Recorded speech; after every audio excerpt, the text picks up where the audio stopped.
You need to stay tuned today because it has been weeks since I shot a video and I am filled up and full.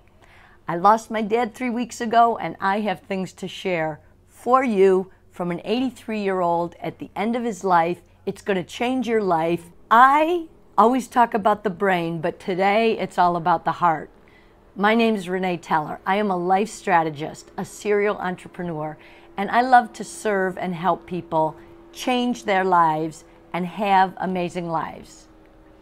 Today I want to share with you 3 main things that I learned from my dad recently as he entered into the last phases of his life.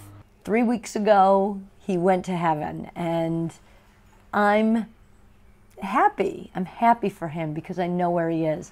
In fact, one of the songs we sang at his funeral is a song called Celebrate Me Home.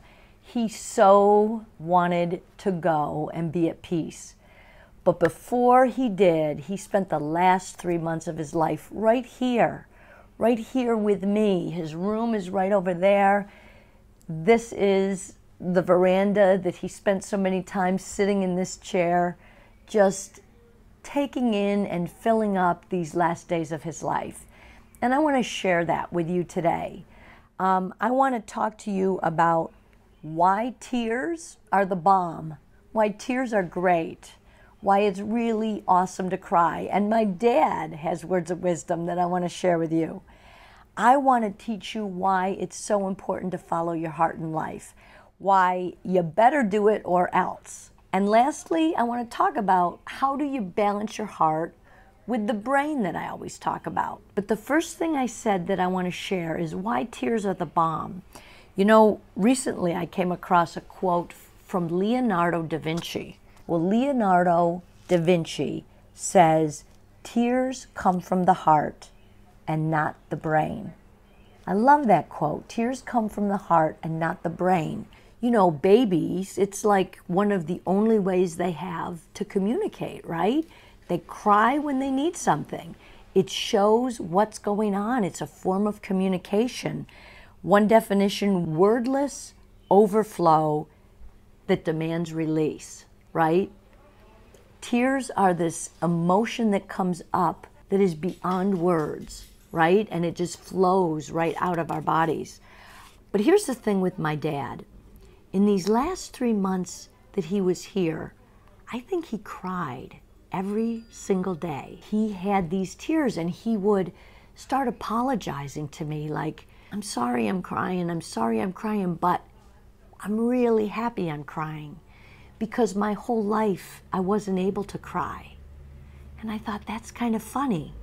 And he went on to tell me how he was raised by a dad who didn't believe that men should cry. How many times have we heard that, right? I think in our generations today, it's so much more accepted for men to cry. But think about it. My dad's father was born in like the late 1890s, I think like 1897 he was born. And he raised my dad not to cry, not to cook, and housework was women's work. I know, now don't get upset. That was the generation, that was the time. Believe me, my mom did a lot to untrain that belief in him. But the fact that he couldn't cry until these last 3 months of his life was amazing. And he had all these emotions that came out, and he would say to me every morning, "It feels so good to cry." And you know, I never stopped to think about how bad that is if you are in that place where you think that you shouldn't cry. And it's so true. It has such negative connotations. What happens the minute someone you're sitting with goes, you know, starts to cry? We run and we grab the Kleenex box and we want to wipe the tears away. We want to stuff it behind us, right? But hiding those tears is like a denial of the heart, right? I was thinking about my dad not being able to cry and like what that says about what he's had to do to deal with his heart his whole life, right? He like had to deny his heart. He had to wipe it away quickly so nobody sees. And the other negative connotation about tears, I think, is that it makes us feel like we've lost control, right? Like I talked about that baby crying, like the baby just cries. It doesn't have control over that. Well, tears make us feel like we've lost control. And if you're a person who loves to be in control, then you probably don't like to cry. And I'm here to tell you, tears are important. You need to cry. We need to let our hearts express their emotion because it's an expression of our hearts, right? I wonder like what it would be like and what the world would be like if we could change our perspective, that tears are actually good, that every time we were brought to tears, we actually ran and got our journal, right? Got a journal to write down what the feeling was that was causing that emotion. Can you imagine if we cataloged all those emotions that we've had over the years, like every time we were brought to tears? And remember, tears can be happy times too. An emotion that was so joyful, so happy, we were brought to tears. Our heart was feeling that deeply that we were brought to tears.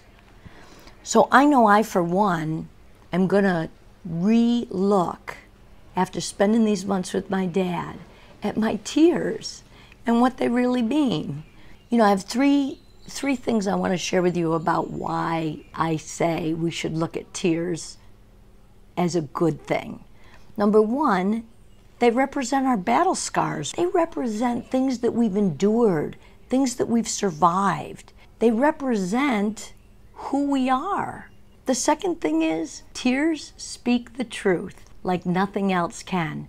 You know, I think sometimes with ourselves, we don't even know who we are or the truth about us or what we really believe. But the things that make us cry, the things that are so deep that make us cry, whether it's sadness or joy, speak the truth about who we are and what we're about.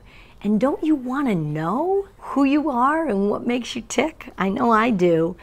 And the last thing I would say is that I believe, or I'm kind of saying, what if you believed that the tears reveal what's in your heart, and knowing that would bring you the most success in life? And you get that from letting your tears express what the deepest emotions of your heart are.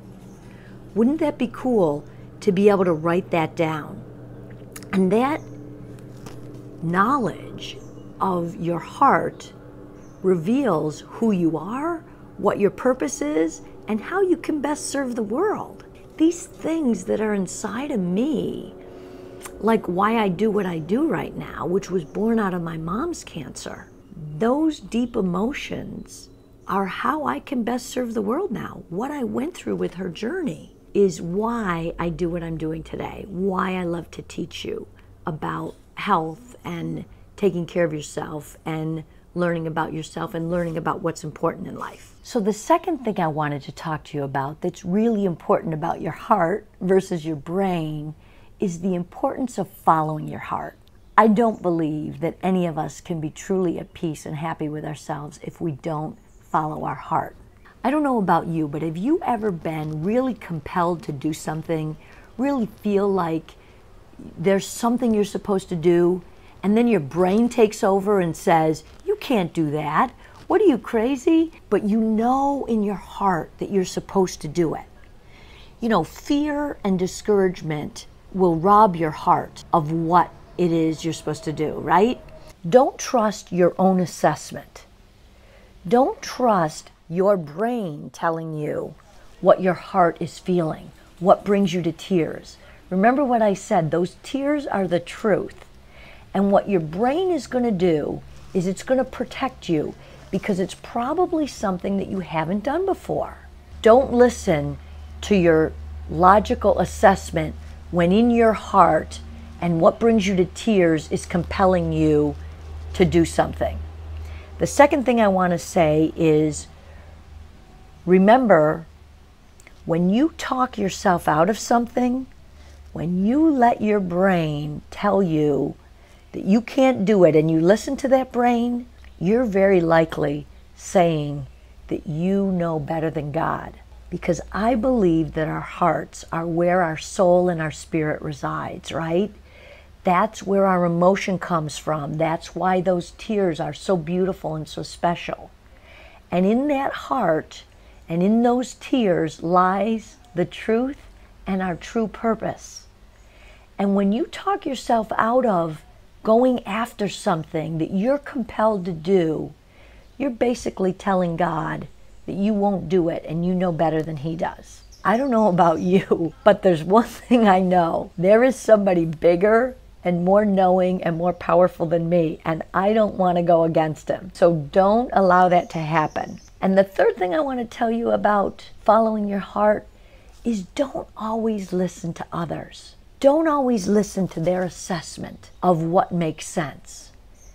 They don't know your heart. They don't feel what you're feeling.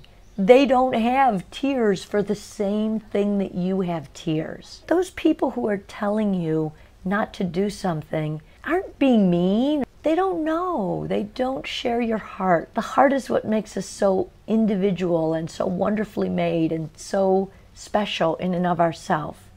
Nobody has your heart except you, and you have to follow your heart. And the last thing I want to share with you today was about balancing your heart and your brain. So I've talked about all this stuff about not listening to your brain, and you're probably sitting there saying, Renee, sometimes I have to listen to my logic. And you're absolutely right. So here's what I want to explain to you. For years, I studied accounting in school. I got out of school. I took a job with one of the largest accounting firms right in the world. I went into commercial real estate development. I did all kinds of left brain things. That first day, I was living at home out of college, and I came home and I sat down at the dinner table, and I remember it like it was yesterday. My dad said to me, "How do you like your job?" And I burst into tears. Oh my gosh, there's those tears again. And he said, "What's the matter?" And I said, "I hate my job. This accounting is really stupid. It has no purpose. It has no meaning in life." Guess what? It did have meaning. And I stayed in it because I was good at it. But here's what I did, and here's the lesson in balancing your heart with your brain. I stayed in it because it is a gift of mine, but it's not my heart. I want to help people. I want to help people, and guess what? Because I spent those 20 plus years in business, I am totally prepared to serve and help other people with their businesses in life. So here's my recommendation to you. The first thing you need to do is recognize your God-given talents and pursue and perfect that skill set. So for me, I pursued my financial career, passed the CPA exam, perfected my skills in business. But while I was doing that, I continued to search and understand my heart. And then lastly, what you'll do is you'll take baby steps so that those two paths can converge into what I call an amazing, crazy, fulfilled life. My name is Renee Teller, and I love to help you find that point where your skill set and your craft emerges with your heart, and then bingo, your life is ignited. Subscribe to this YouTube channel where I'll be sharing more videos, more tips and tricks about how you can plan and craft your amazing life.